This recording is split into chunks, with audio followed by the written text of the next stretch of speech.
Hey, everybody, welcome back. Craig Schaup here with George Thomas, our film critic from the Akron Beacon Journal. George is here. He has seen movies in a movie theater, which is sometimes unique for your job, even though you are reviewing films. But it's good to see you, George. How have you been? And how have your movie theater experiences been this fall? You seem to have quite a few of them. I've been busy. That's the best way to put it. I'm ahead on a couple items, and a couple items released this week. So I've been in the theater a fair amount the past couple weeks, which That's is great. Well, yeah.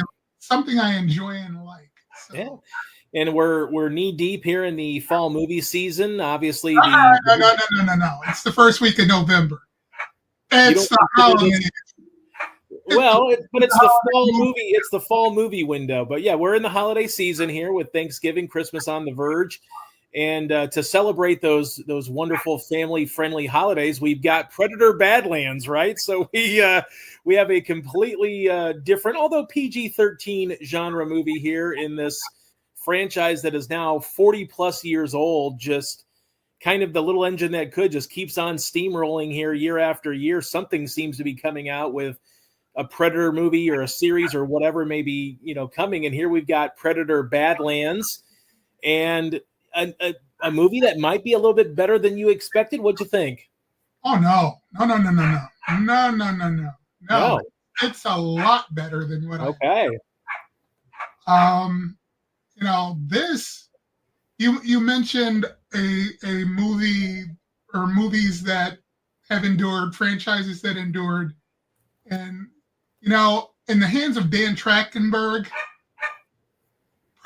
Predator has gotten infinitely better. Mm-hmm.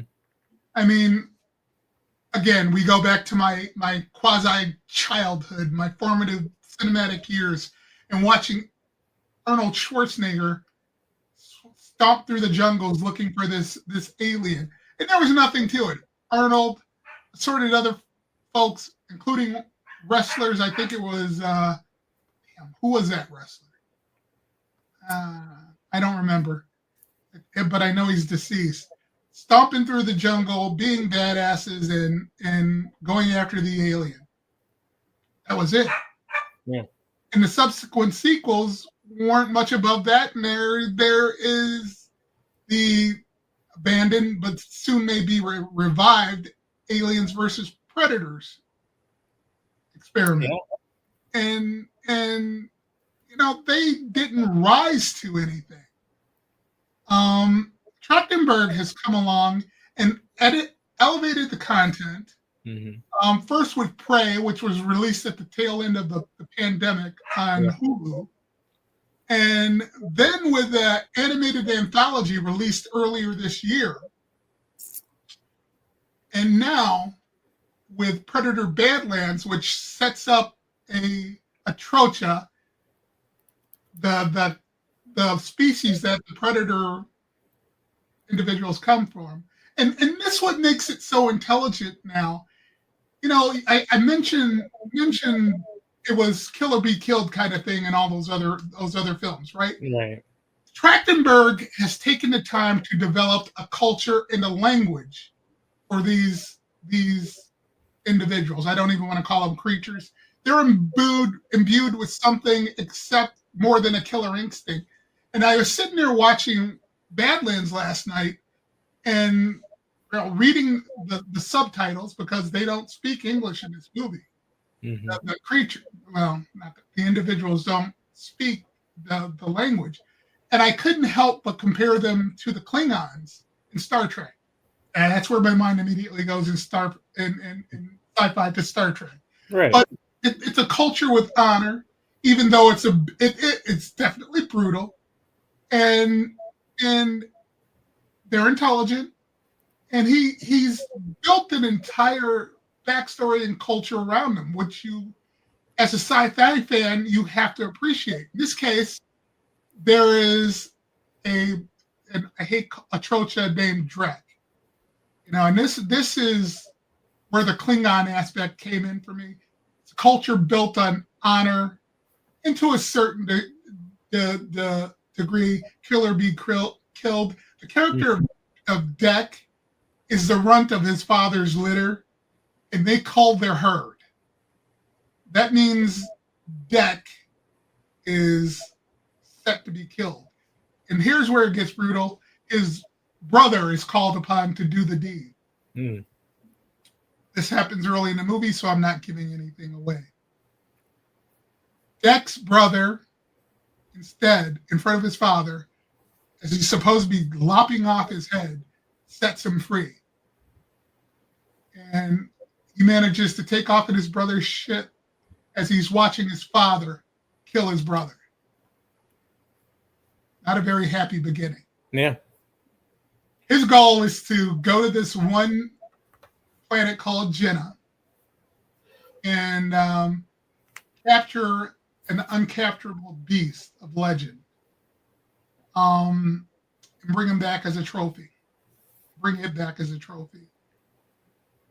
He arrives there, and Jenna is called the Death Planet. And there's a reason.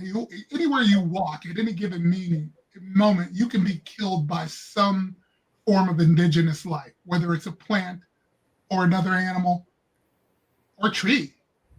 Yeah. But he's out of his element. He comes across some sort of flying bird's nest, and he meets Thea, played by Elle Fanning, who was basically half an android. And she talks and talks Deck into help freeing her from this nest. It turns out Thea's got half a body, so he has to carry her around, blah, blah, blah. But she informs him that, hey, I know this area, even though I got caught. You can use me as a means to get what you want, which is this creature. They do the trip through the land of Oz, blah, blah, blah, meet up with another creature they named Bud, blah, blah, blah, blah, blah, blah.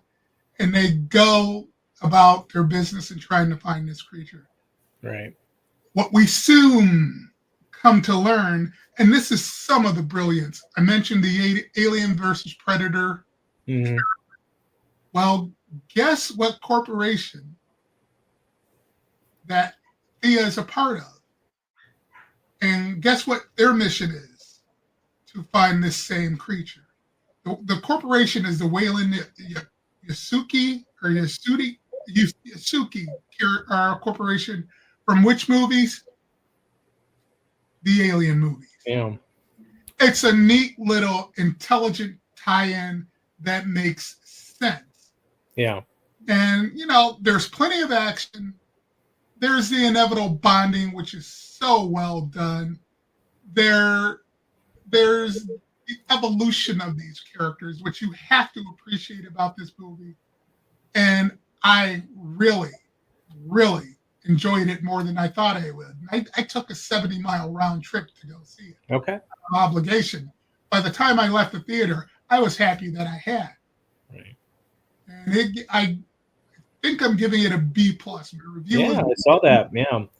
Did you like Prey? I know that Prey got a pretty good response on that. I know that was a Hulu only, and it ended up being more of an Emmy nominated movie than it was, eligible for the Academy or anything like that. But I know a lot of people responded pretty well to Prey. I have to admit, I'm not really, deep into the Predator franchises. I've always thought it's like, it was in that era of 80s macho, cheesy action. Yeah. But then I do know that a lot of people responded very well to Prey. And obviously that was a movie that, kind of gave Trachtenberg a chance to make his kind of version of this movie. And then I know it, kind of made like a mild star maybe out of Amber Midthunder, unknown cast. And it kind of like just worked really well. Here, you get a little bit of an unknown cast, but then you also get Elle Fanning, who a lot of people know.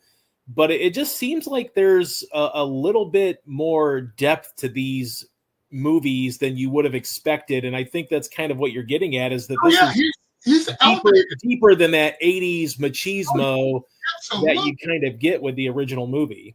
Oh, absolutely. He's elevated it. You could tell with Prey that he was onto something. I could see why they allowed him to come back for the animated anthology, which, going back to the 80s, reminded me of the the sci-fi fantasy anthology Heavy Metal, and without the sex and nudity, but it reminded me of that because that would have been a well done cinematic experience without the sex and nudity. Right. But the Heavy Metal magazines, which it was based upon, had that element to it. So hey, that's what the audience was expecting. But it's very well done. Like I said, very intelligent. And you know what? It leaves you wanting for more. And for those who saw the anthology series, I think, and yes, there's a setup for a sequel here. Right. I think that anthology series, that anthology movie, is going to tie into the next sequel.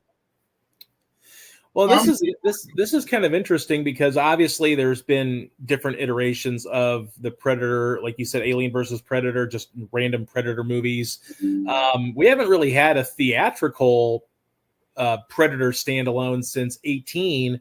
Shane Black did that, a pretty well-known director as well. But, is this sort of the idea that the studio is giving Trachtenberg an opportunity to see if he can hit a home run at the box office? Because Prey, I don't think it got any theatrical. I think it was straight to Hulu. And then obviously the anthology series that came out in June. So is this like maybe the studio's opportunity to see what they have in this franchise to see if it can move forward as a theatrical investment? I think they use those two films to judge interest. Yeah. And I'm pretty sure he took the idea to the studio. Yeah. Based on 10 Cloverleaf. Right. And he earned some cred with that film. Yeah. And I think they were interested to see what kind of ideas he had. Well, turns out he's got some pretty good ones. And like I said, and I will say this over and over, it's elevated the franchise. And it's that cheesy element gone with Arnold and buddies. Yeah. Isn't missed. It really isn't. I really appreciated what he did here. It's visually lush. It's got some emotion to it. And again, I was thoroughly surprised and I enjoyed it very much. Yeah. Well, and obviously you hate to tie everything to box office these days, but I think sometimes we do. And again, maybe unfairly, but this is a guy that's 44 years old as well. So he's a very young director that's been working though for more than a decade, especially like you said, 10 Cloverfield Lane. So I think this is a guy that really could, rise up the ranks of event filmmaking. And maybe he wants to stick around and do the Predator stuff his whole career, and that's fine if he finds that niche. But we're kind of looking for these elevated directors that can take whether it's a IP like Predator and make it better than what it should be, or we've seen those like Ryan Coogler with Sinners, where they're taking genres and splicing things together and just making some interesting films. And we're kind of starved for that. And it feels like when you're describing this, yes, it's a Predators movie, but it's also, it feels original. It feels unique and different. And even if it's an IP like that, it seems like by stripping it of that 80s macho over the top machismo, it kind of makes it something different and new that we haven't seen before. It's, if we're being honest, if I'm being honest, I don't know that 80s me would have appreciated this film as much as I do now. Right. Because back then, Arnold Schwarzenegger was the rage. Even if, right. Even with, Terminator was basically an elongated chase film. Now that had some emotional depth to it, but it was of the vein of macho, blah blah blah blah blah blah. And that just is where action was at that moment until until Die Hard came along. Yeah, and you saw Die Hard flip the script in around the same time that Predator came out. Although I think it was later in the year. Yeah, Die Hard came out in 87 or 88. But Die Hard flipped the script on the action genre back then. Yeah. And Yeah, Die Hard came out a year later. So, oddly enough, I think John McTiernan directed Predator 2 because he had a hit Right. with Die Hard. Yeah. He couldn't translate what he did in Die Hard to that second movie that didn't have Arnold Schwarzenegger and Danny Glover led the cast. But I remember after seeing Die Hard that what I appreciated in action wasn't those macho films anymore. Mm-hmm. It had to have something more. Right. And now we do. So that's great. That's great to hear. And obviously, it's an opportunity for people to go see something at the theater that maybe you don't always see in November. I know we're getting into the holiday movie season where you get a little bit more family-friendly fare, but sometimes people want something different. And I think after maybe the failure of Tron at the box office, maybe people are just looking for something a little grittier and maybe something a little bit elevated. And here they go. We'll see. But I know we have an Oscar contender that's releasing as well coming up here with Nuremberg. So I have to say, James Vanderbilt is a terrific screenwriter. He wrote Zodiac, which is a great, great David Fincher movie and just a great movie in general. Here he's getting his second directorial feature with Nuremberg. He's obviously, this is a Oscar-y, baity movie, I think. You've got Russell Crowe, Rami Malek, Michael Shannon. So there's a lot to probably love when it comes to Nuremberg. Did you enjoy this World War II Nazi drama? It's one of those Oscar, like you said, it's an Oscar baity film. Yeah. No doubt about it. But this time of year expect it, but when you see a runtime of 2.5 hours, you go in. Yeah. I preface what I'm going to say that way. It could have easily lost a half hour. It could have. Yeah. But I still enjoyed it. Its strength lies in those two performances from Mr. Boring in your eyes.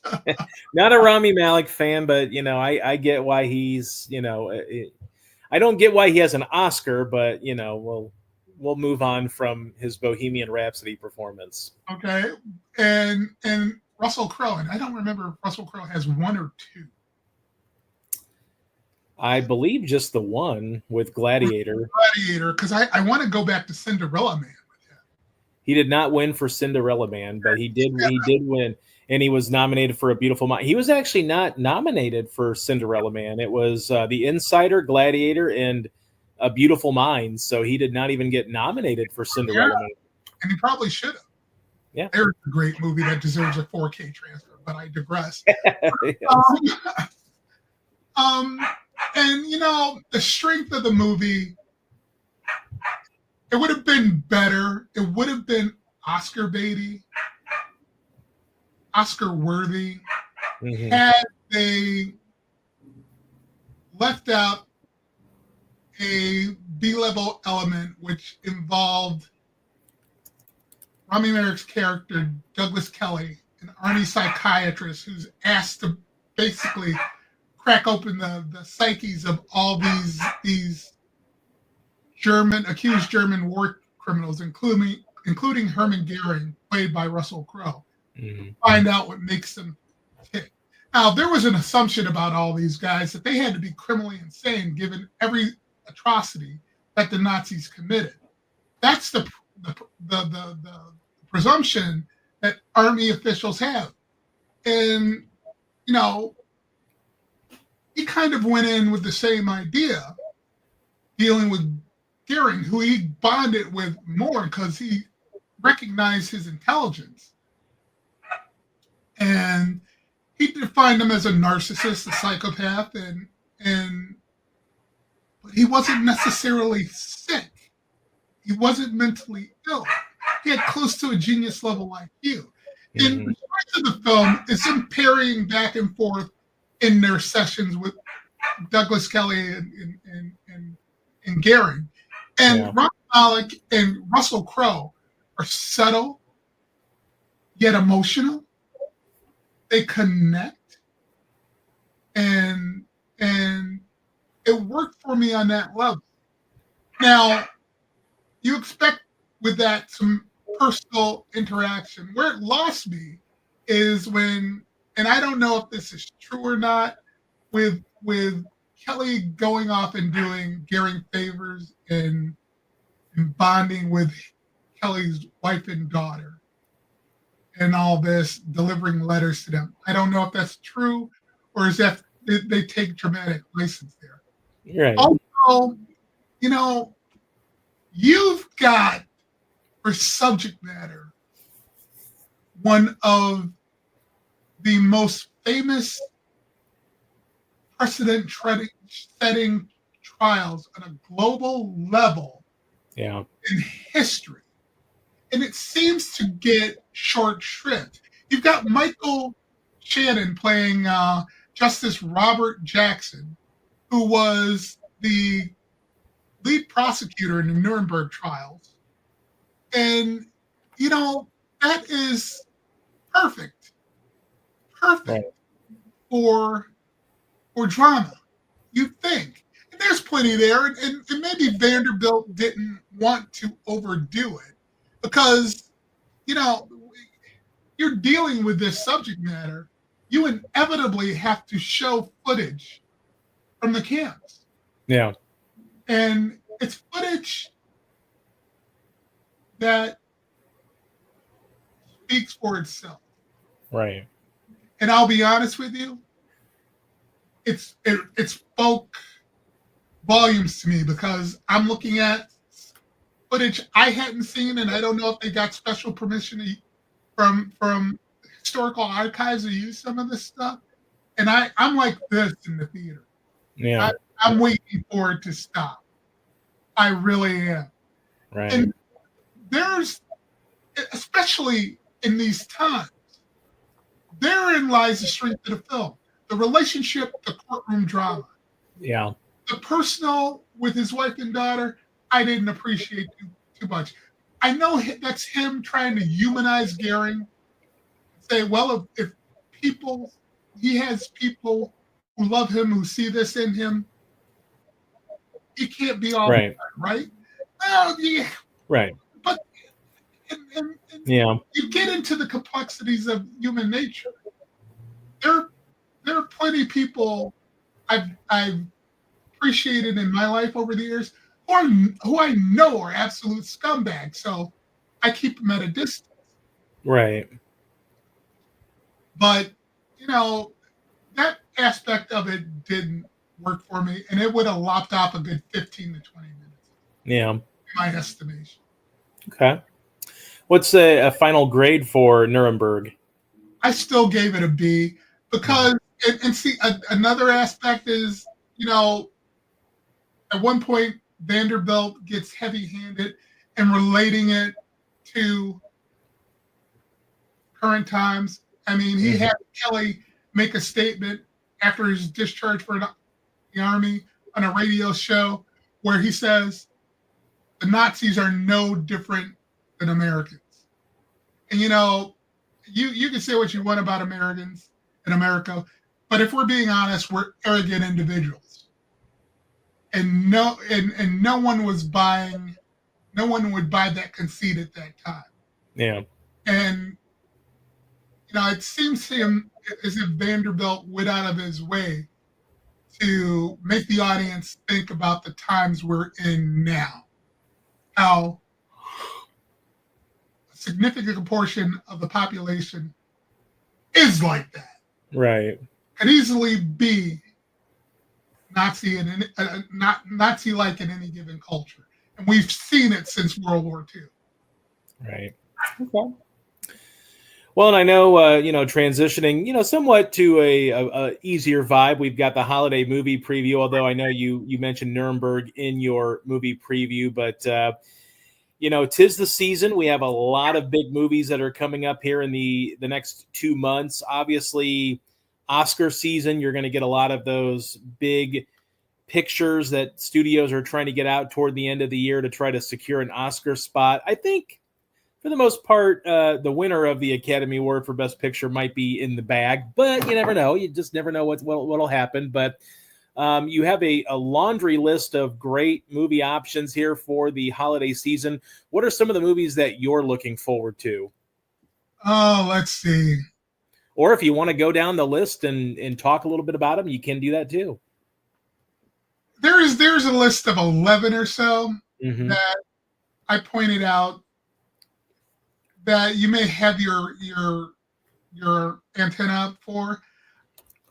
Your wife, before we got on the air, mentioned Wicked for Good. You know, given Yes. given this list, yeah, I'm kind of looking forward to it. Yeah.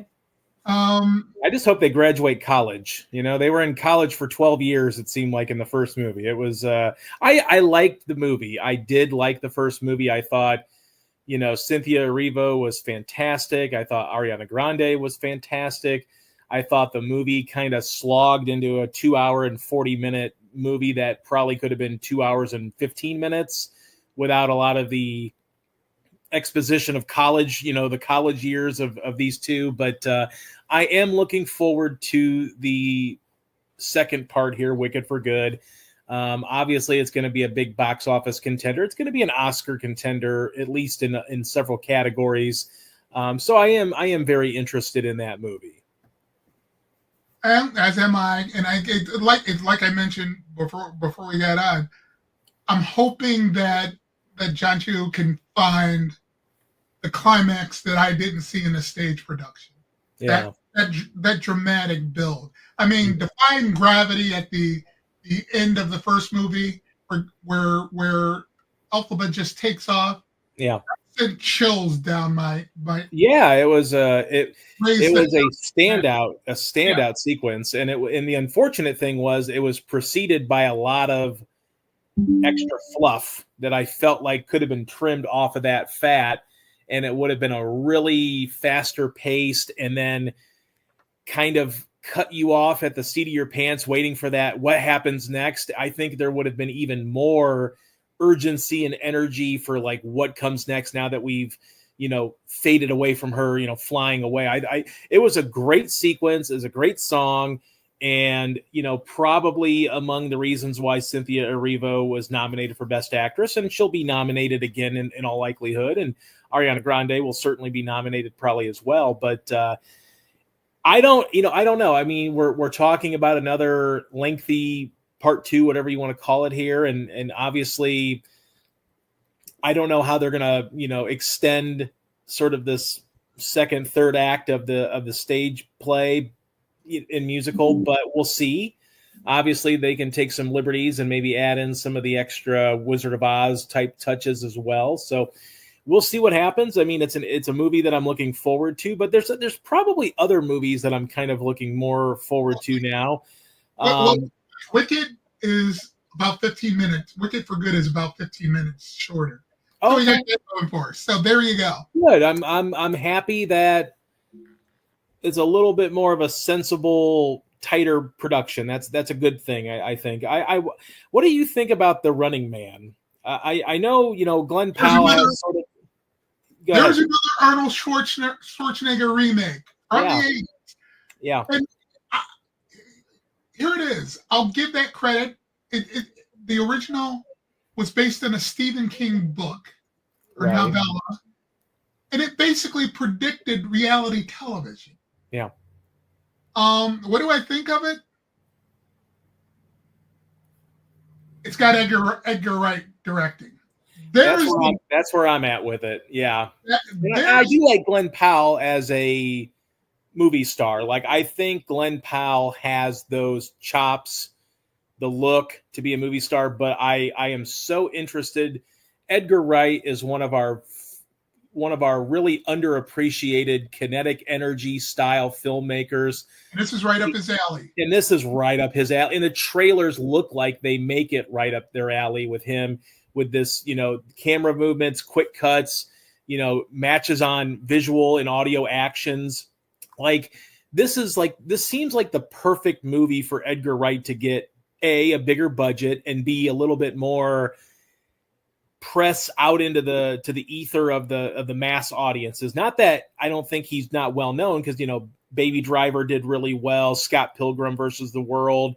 I am, we were talking about this one day. Hot Fuzz is one of my favorite satires. It is so fun, so energetic, and I think he just hits a home run with Hot Fuzz. And I also am a big fan of Shaun of the Dead as well, one of the rare zombie movies that actually works for me because it's not so serious.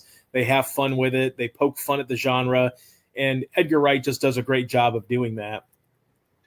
I agree wholeheartedly. And the thing is, a lot of people who hear this will not recognize the name Richard Dawson. Mm-hmm. You know who Richard Dawson was, or are you that young? I know the name. I don't know a lot, but I know the name. You're that young. I'm kind of that young. Yeah, kind of. Hogan's Heroes transitioned into being a game show host. He was the original host of the Family Feud beginning in the mid 70s. Okay. Yeah. He took that persona, he transferred it to the host of the reality series, The Running Man, in this movie, and he was fantastic. Obviously, he's been dead for years now. There's no he lets him reprise the role. But I appreciate that Wright went out and plucked Coleman Domingo as host. And I know he's going to bring some theatricality, some charisma, and some charm to the part. So I'm very much looking forward to that aspect of it. Yeah. And a good cat, Josh Brolin. I mean, William H. Macy. So yeah, I mean, it's now I think it could be limited by its, resurrection of a 80s, again, one of those 80s cheesy macho movies. But I do feel like, I do feel like in the right hands, no pun intended, Edgar Wright can make this elevated and have a, maybe it's more blockbustery than Oscar contender. That's fine though. And he can still make a good movie while making a movie that, sort of appeases the masses. Well, if you usually there's a pattern to the holiday season where it's front loaded with the box office blockbusters. Nuremberg being an exception this year. I don't know. Sure. Why. I don't know if that's counter programming or what. Right. But we'll get to the more serious stuff probably after Thanksgiving. Yeah. After Zootopia, and Avatar: Fire and Ash will be out there eventually, but that's got pretensions of seriousness. So sure. But I'm curious about it. And I'm hoping it doesn't snow next week. Yeah, we're at that point.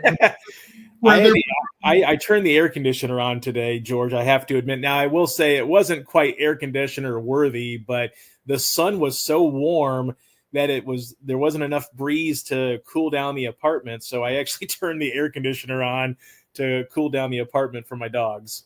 Yeah, well, they're forecasting possible lake effect snow. Remember that? Okay.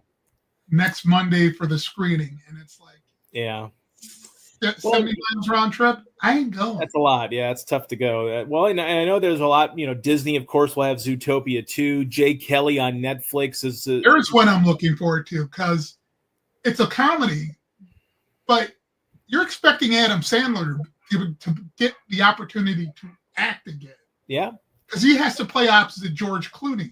Yeah, and there's a lot of buzz. There's a lot of buzz for him as a potential supporting actor nominee. And I don't know that I could ever see him winning one because I think there's some jealousy related to him. Yeah, and what he's meant to Hollywood, which is basically a comedic cash register. Right. Yeah.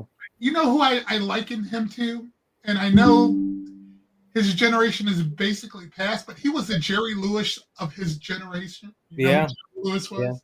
Yeah. You know who Jerry Lewis was? I do. Yes, I do. He's the Jerry Lewis of his generation. So. Right.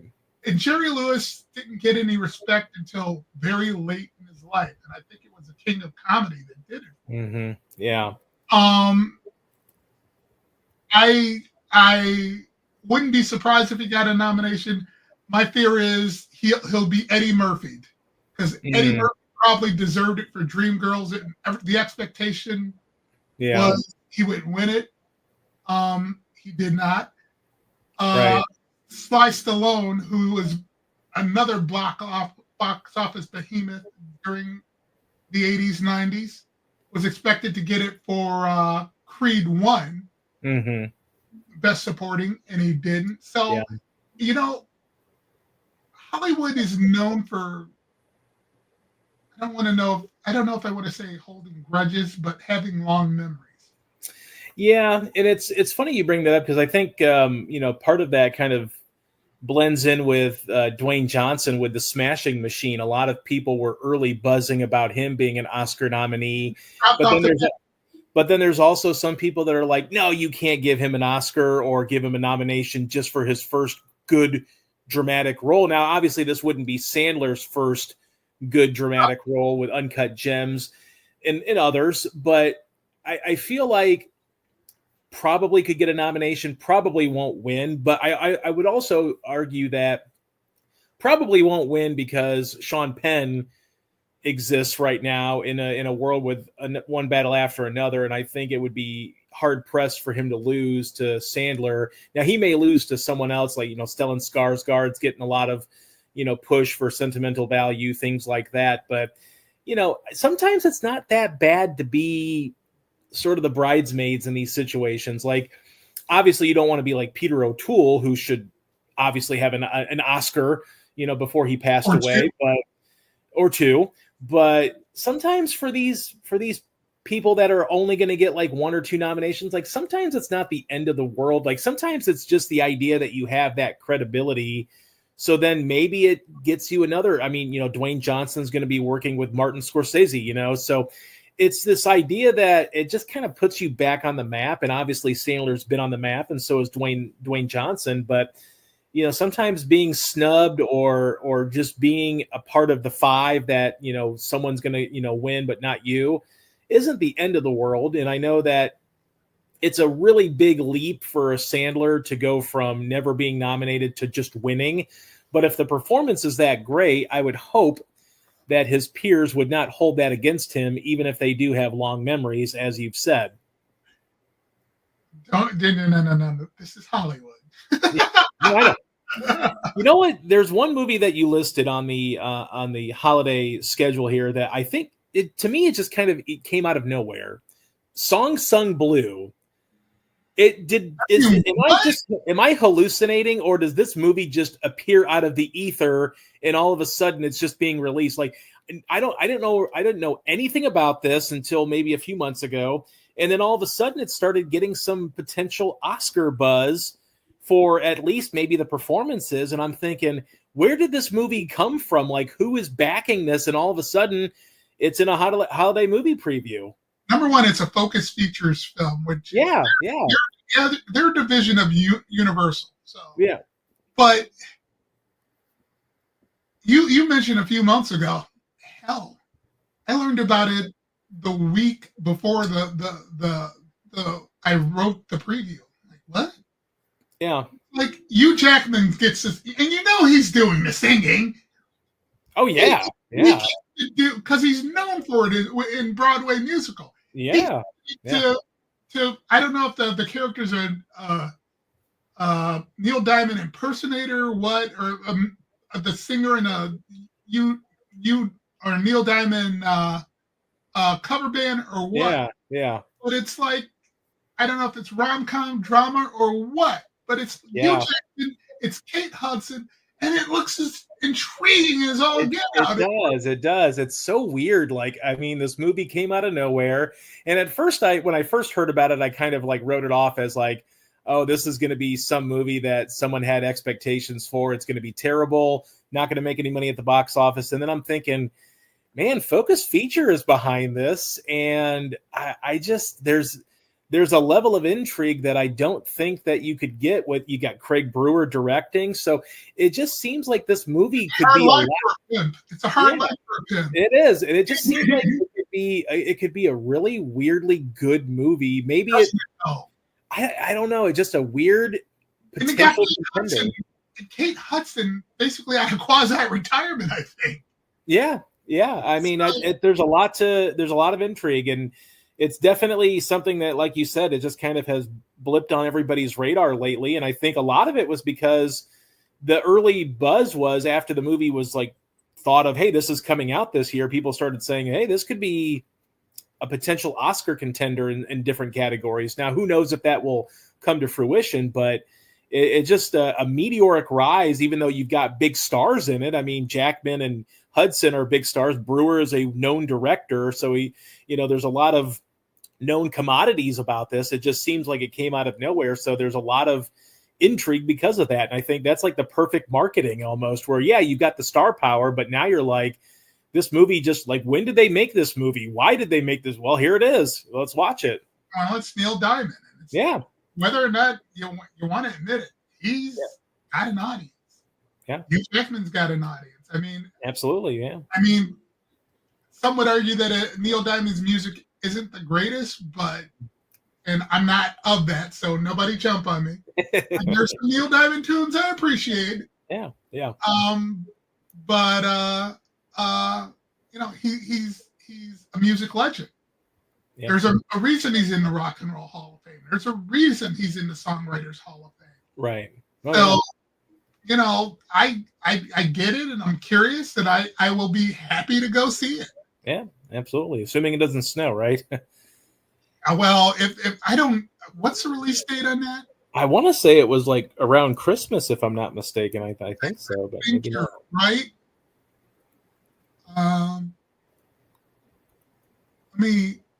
December 5th, not quite vacation. Okay. I'm going to be a week away from vacation. So okay. As long as they don't hold it on the west side, 35 miles away. Yeah. Round trip, I will see it in theaters, but let me check the schedule. Yeah, they're after that Atmos out west. So okay, if I go, it's gonna be December 9th. Okay. Oh, it's coming the 16th. It seems like it's later here. Okay. I wonder if the December 5th is maybe a slow rollout, maybe a limited screen rollout, and then maybe the next week they'll expand or something. It could be. Any other movies that are, gaining your attention? Does this seem like a year where an Avatar movie is coming out and no one cares? Are we at that stage? I'm more curious about whether anyone cares anymore. And because didn't James Cameron come out and say he's not sure if the 3, 4 or the 4, 5, and 6 movies will be made because maybe there's a little uncertainty about if this movie doesn't break more than $2 billion, you're probably looking at a failure for Disney, right? I mean, this is a movie that's got to make a lot of money to justify more sequels. I think that's what the perception is going to be. I think Disney, given its light release schedule, you got Zootopia for them, and there's another movie called Ella McKay for them. But that's it. I mean, I remember the days when studios had 4 to 6 films during the holiday season. I mean, there was a time when there were 6 or 7 films opening on Christmas Day. Right. And I think they have a lot of expectations and they've got a lot riding on this. And I believe they are really expecting that they have the bookend Minecraft. What else did $1 billion? Well, Minecraft just missed $1 billion, surprisingly, but I don't know. Has there been $1 billion movie this year? I don't recall.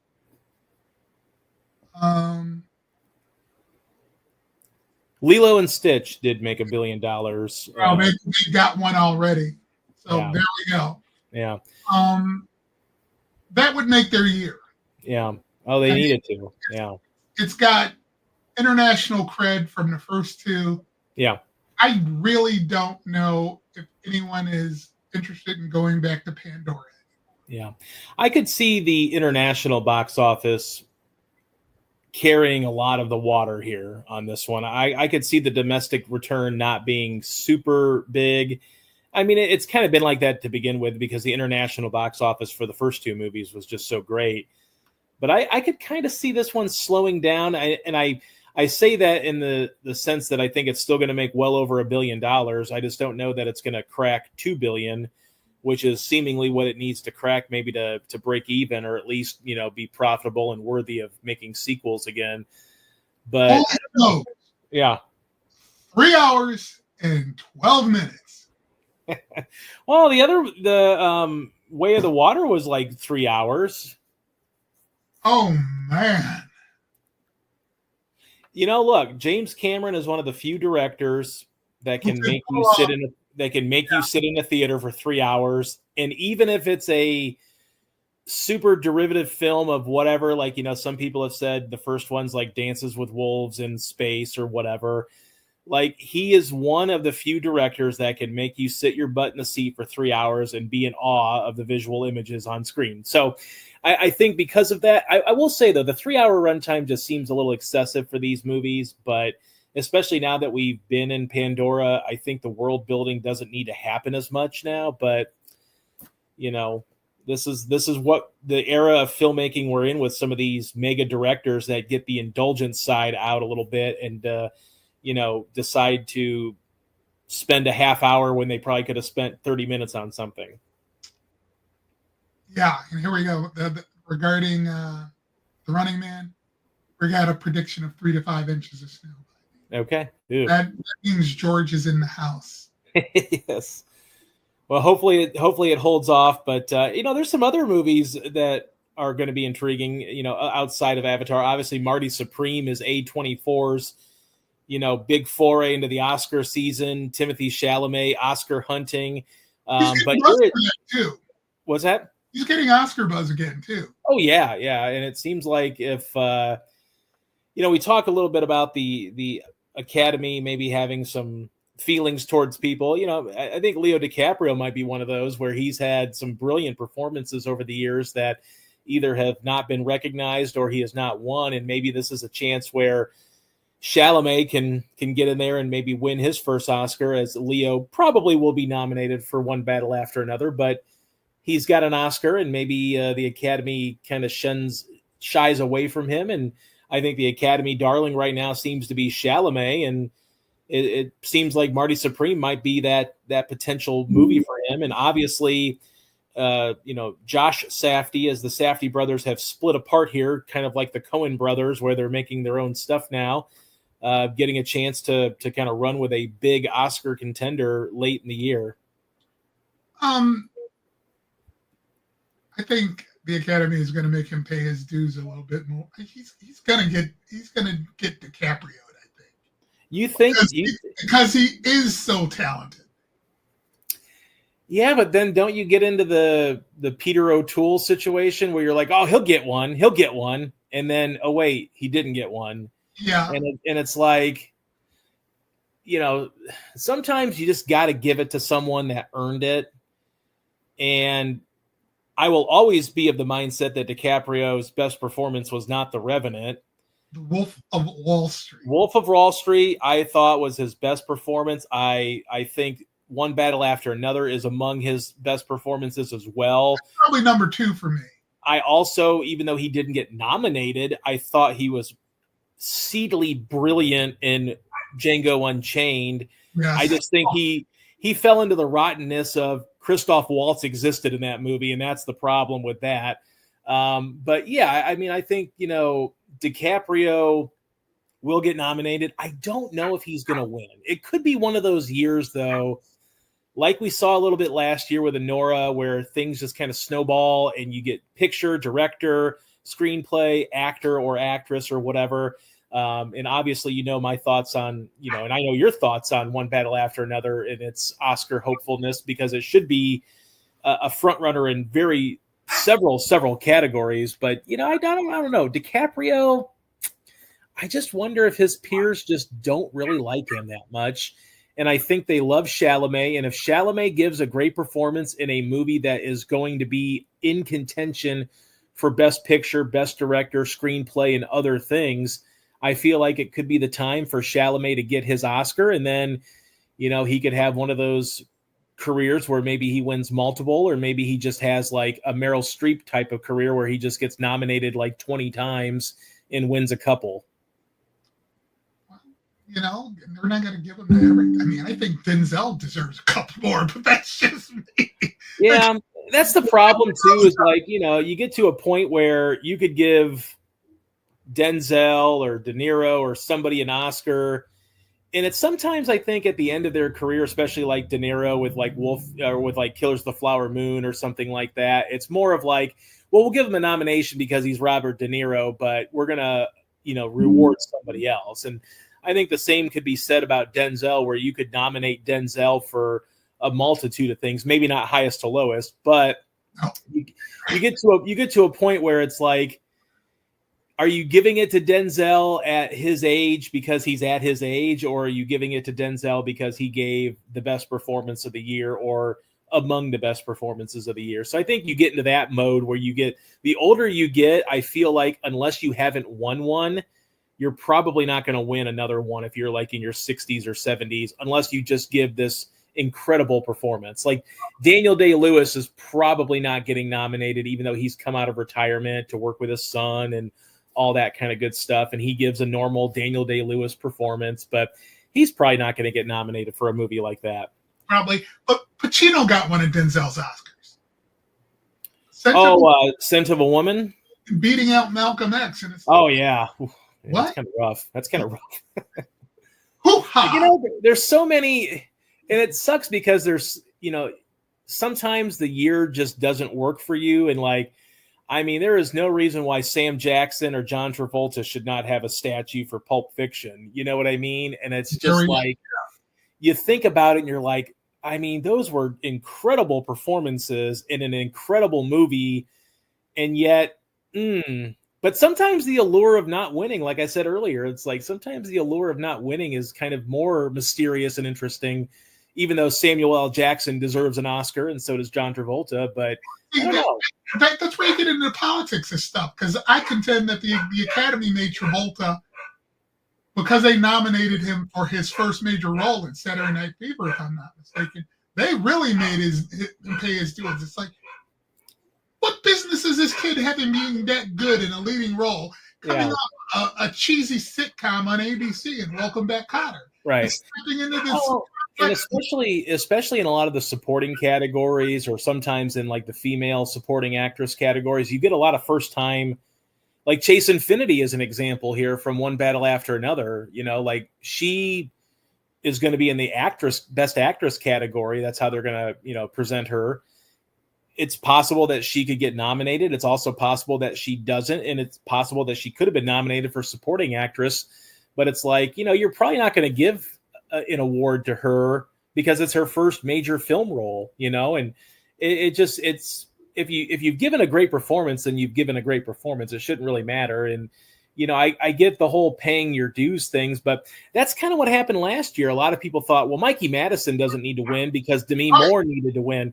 Right. Well, I don't see it that way. I see it as in, it's an incredible performance by Demi Moore. Everybody loved her. It's a great comeback for her.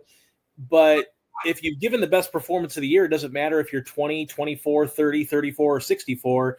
You just need to be nominated. And that's what happened with the, a couple of years ago, though, it happened with, Jamie Lee Curtis and Angela Bassett in their battle for who was going to win their first Oscar for supporting actress, when no one really said, these are the great performances of the year. It was more of who's the Academy going to prefer to honor as a veteran actress that had not won an Oscar yet. So no one even really said like, well, Angela Bassett's performance in Black Panther Wakanda Forever was great, or, Jamie Lee Curtis's, Everything Everywhere All at Once performance. No one ever really talked about the performances more so than who are they going to honor with this, sort of honorary Oscar. And it's kind of off-putting, in a way, but it is, but it's the politics of Oscar. It is, yeah. We'll get to that in a few months. But Oh, we will. Yes, we will. Obviously some other movies. Frankenstein has had a limited release and will be coming out very soon on Netflix. Any thoughts on Guillermo del Toro being able to make a passion project of his finally after decades of wanting to make a Frankenstein movie? Guillermo del Toro should be able to make any film he wants. I'm intrigued by it because it stars Oscar Isaac as Frankenstein and Jacob Elordi, I believe, as the monster. Yeah, as the monster. So yeah, let's rock and roll. Yeah, and I know one friend of mine has seen it. We had a surprisingly, we actually had a theatrical release here in Nashville of the movie. I did not get a chance to see it, but really wish it would get a wide theatrical release. I know Del Toro, like Scorsese and other filmmakers just love the theatrical experience, but this was the only way this is going to get made. Exactly. They're fighting against the politics of how much you're going to spend on a movie. And, obviously I don't think anybody's going to assume that, this movie is going to make, 50 million, 60, 70, 80, $100 million at the box office. So you're not really going to get your return on investment. But Netflix obviously wants to have this in their library. They want to work with great directors. Haven't heard great things about it, although, again, it's still going to look beautiful. It's Del Toro.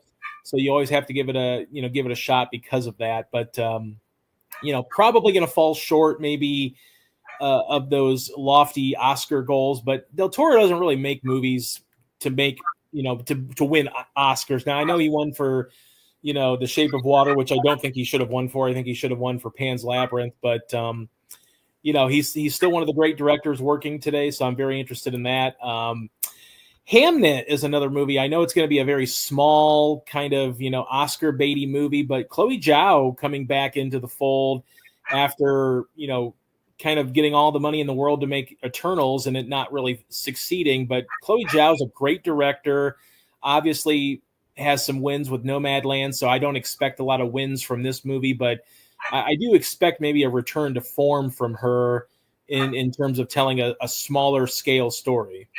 It's probably where she's best suited. I think so. What she was trying to do in the Eternals.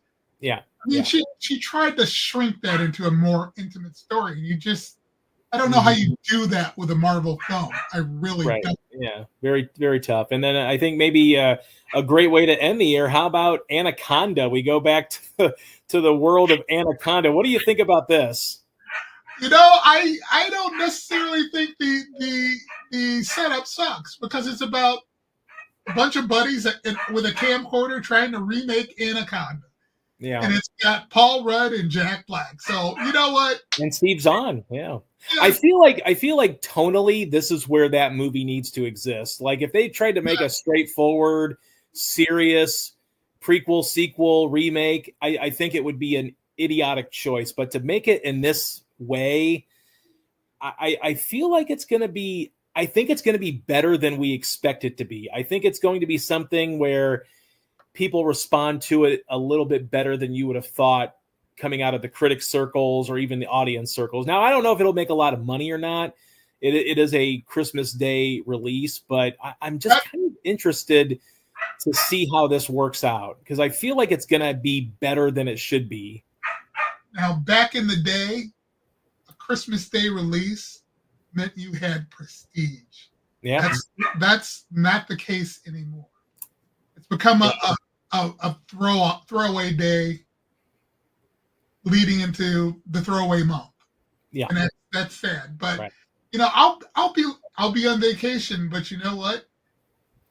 I'll pay money to go see that. Yeah, it just has this like, and it could be terrible. It could be a train wreck, but at the same time, like I feel like that's what it needs to be. It needs to be like Snakes on a Plane wasn't train wrecky enough. It just had a fun Samuel L. Jackson dialogue, one line of dialogue that kind of made the entire movie palatable. But everybody was waiting for that one line of dialogue. Yeah. Well, because they knew it was coming. Everybody knew it was coming because the trailers insinuated it was coming. I just feel like Anaconda could be in that world, but just get deeper into the crap. Like be terrible for the sake of being terrible and just be over the top and have fun with it. And I think, you're on the right path if you go that route, as opposed to a serious documentary gone wrong kind of movie. For anyone who hasn't seen the trailer, check it out, because it implies that's exactly what it is. And I'm here for it. Happy holidays. Yeah, exactly. It's a good palate cleanser for the holiday season. And obviously it's going to be butted up against, Avatar in its second weekend. So it's, look, it's probably not going to make a whole lot of money, but it could get some of that carryover audience that maybe goes to Avatar and maybe wants something different, or maybe a Showtime sold out. So let's go to let's go to Anaconda, or maybe they just look at the first A in the movie schedule and click it, and it's Anaconda, not Avatar. You know what I mean? So they accidentally booked tickets for Anaconda. Who knows? Worst things that happened. Yeah.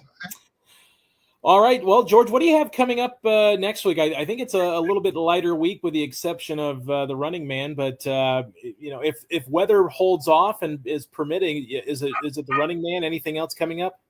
Now you see me, now you don't, in The Running Man. And you know what? If we go again next Thursday, I probably will have seen the first screening of The Running Man at a theater closer to me. Okay.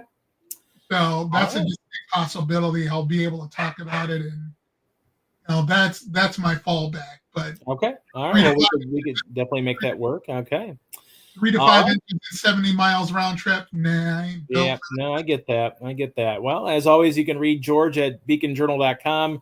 All of his reviews, anything that he writes there, always great stuff, especially in the entertainment world. We always like reading George on the Beacon Journal. George, as always, thanks for stopping by. We hope you avoid the snow and get a chance to watch some movies next week. Typical Cleveland weather. 3 to 5 inches on Monday, 50s and 60s the rest of the week.